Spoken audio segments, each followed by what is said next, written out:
going on with Brian Mbeumo? Because I was just asking Sebastian Basson there whether he'd like to see him at Tottenham, but Manchester United seem to be in the driving seat. At the moment, it feels like he's headed to Old Trafford. We know that there were a number of sides that were interested in Brian Mbeumo. His record since joining Brentford in 2019 has been phenomenal. He's just coming off the back of his best ever season with regards to goals and assists. He's a key part of that Brentford side. But once again, his contract is running down. Hence why Manchester United are seeing this as an opportunity. We know that there is interest from Tottenham as well. We know that there were other sides in the Premier League that were keen on Mbeumo, but it looks like he's heading to Old Trafford. They're just preparing a second offer, which they're hoping will get the player. Who remains a candidate for Liverpool striker position, a player they appreciate, and I keep repeating to you that they are in contact with the agents of the player. So it's going to be for sure an interesting story to follow in this summer transfer window. Then guys, there is more to say also on Jadon Sancho, because for Jadon Sancho there are also movements taking place. Manchester United have been clear with the player. They will try to sell him in this first part of the summer transfer window. So if they find a permanent transfer proposal, for Man United is the best solution, and also for the player to part ways on a permanent transfer. At the moment, still nothing concrete in terms of advanced negotiations.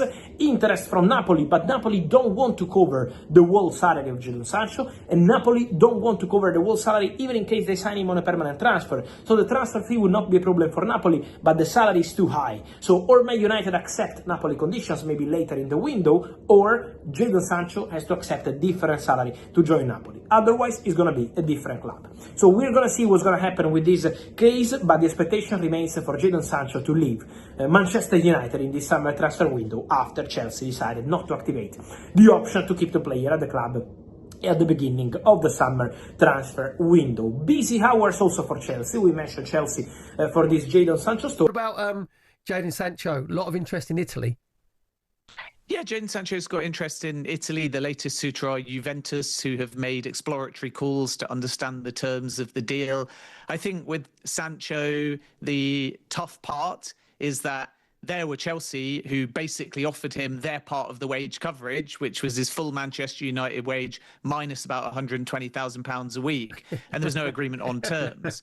The wage is going to be a problem. And if Chelsea can't get Sancho to come down to that 150 or so mark, then Italian suitors are going to have a similar problem. And I suspect that Manchester United right now will be saying that all of these potential outgoings, your Rashfords, your Antonys, your Sanchos, your Garnachos, will all be permanent exits with relatively high prices. But as the window goes along, if they can bring in one, particularly Garnacho, and get that pure profit, then maybe there's a little bit of flexibility on structure. And I think if Sancho's to go to Italy, it might have to be a loan with an option or an obligation. And right now, Manchester United not entertaining that. They're in a strong position, plenty of time of the window to go. But as it ticks along, and if they can bring in that one big fee to allow them to move for a number 9, maybe suitors with Sancho might be able to find a more preferable deal. So we might have to be patient to resolve the future of Jadon Sancho. And it'll be interesting, therefore, if he is part of Manchester United's full pre-season before his future is resolved. So around Manchester United, there's going to be a lot of definitely maybes then. But what'll happen, Ben, is, you know, when teams are looking from the outside, and you mentioned about the wages, the teams will just wait and wait and wait until the end of coming to the end of the transfer window, because they'll want to take them on loan and do a deal with Manchester United where Manchester United pays some of the wages and the team that take them on loan pay the wages. Yeah, I think that's exactly it. And I think the Antony model is what most clubs look at, or the Rashford loan to Aston Villa, where you get a try before you buy, you get an option to buy, and then you see what you have at the end of the season and if you can afford it. Manchester United don't want to give those kind of deals now. Garnacho's 60 million, Rashford is 40 million, Antony is permanent, not another loan. But I suspect that once they bring in that one big fee, likely Garnacho or Rashford, and Garnacho's the kind of pure profit, then some of these other names, it may be beneficial for Manchester United to get the wage off the books. So I wouldn't discount Antony going back to Betis on loan with another option to buy. But first, they want to resolve other futures, because they can't give everyone a loan. Rasmus Højlund is a book loss if it's a permanent exit. So a loan is very likely there if he's to depart. And Italy is a very viable destination. But Manchester United need to know that they can bring someone in first. So I think if you were ranking those outgoings, the Garnacho one is the one they really want to do early, because it's It's pure profit. They want 60 million. Even if they got 50 odd million, you could push that towards a big name striker, then resolve the rest of these players, some of which might have to go out on loan, because it's a high price for Rashford when you think about the wage. The same can be said for Sancho as well. The only caveat to Sancho is that option to buy at Chelsea was up to a maximum of 25 million. That's not a bad price. So it will be interesting to see if they stick to that asking price, whether someone takes a gamble on a lower fee than maybe Sancho was 12 months ago, but then they'll still have to pay the high wage. Interesting. They definitely want to sell Marcus Rashford rather than loan him. But obviously, that if they get towards the end of the window again and there's no hard interest in a sale, they're going to have to try and shift somebody whose wages are north of 300 grand off the wage bill, or at least get somebody else to pay part of it, which is what happened with Villa at the end of last season.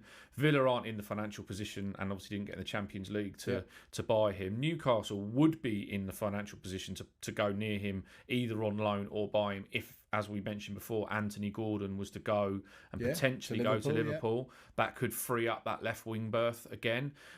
Also, they've linked with Grealish as well. It's like a Grealish or Rashford, very different types of players. We could end up with quite a transfer merry-go-round as well. Exactly, There's another Sun transfer window, ding, ding, ding, Sun bingo phrase for you there. We've had Saga, now we've had merry-go-round.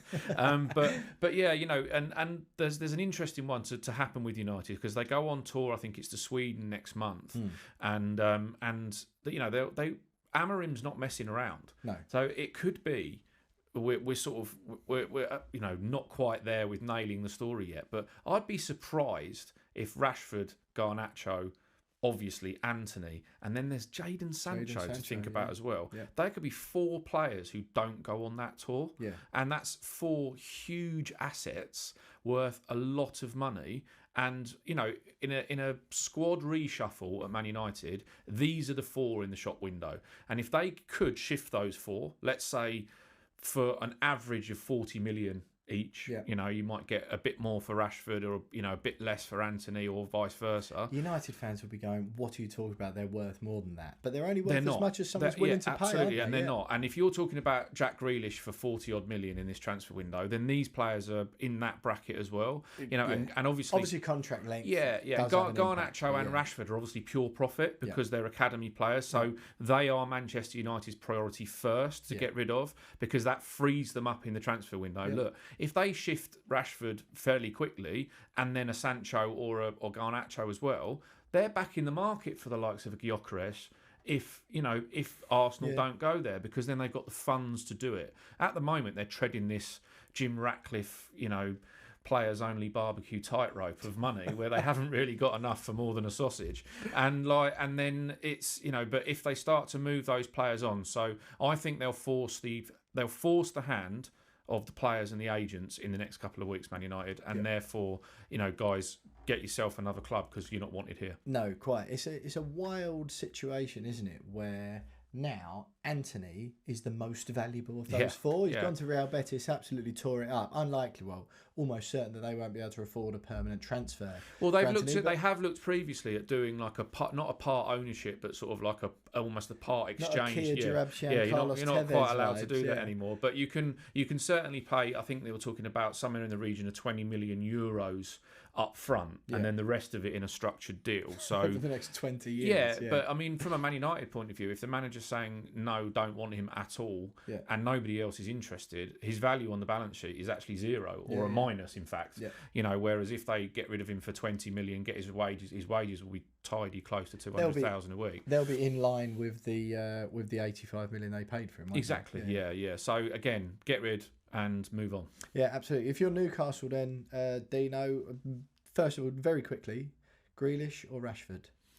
Oh, that's tough. Given how they play with Gordon, I think it's probably Rashford.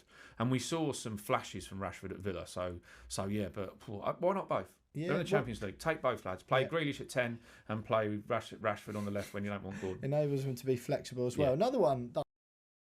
Manchester United's Marcus Rashford has said he would like to join Barcelona this summer and play with Lamine Yamal. Rashford is seeking a move away from Old Trafford and has been linked with a move to Camp Nou, although Barcelona are reportedly trying to sign Nico Williams from Athletic Club. Rashford spent the second half of last season on loan at Aston Villa after being frozen out by head coach Ruben Amorim and has now gone public with his desire to make the move to Spain. "Of course I'd love to," he said in an interview with Spanish influencer Javi Ruiz when asked about the possibility of joining Barcelona and playing with teenage sensation Yamal. "Everyone wants to play with the best. Hopefully, we'll see. Spain is nice, and it's not too far from home," he added. "If I train here for an extended period, it's great because my family can come visit for a few days. It's just a 3-hour flight. The weather's good here too."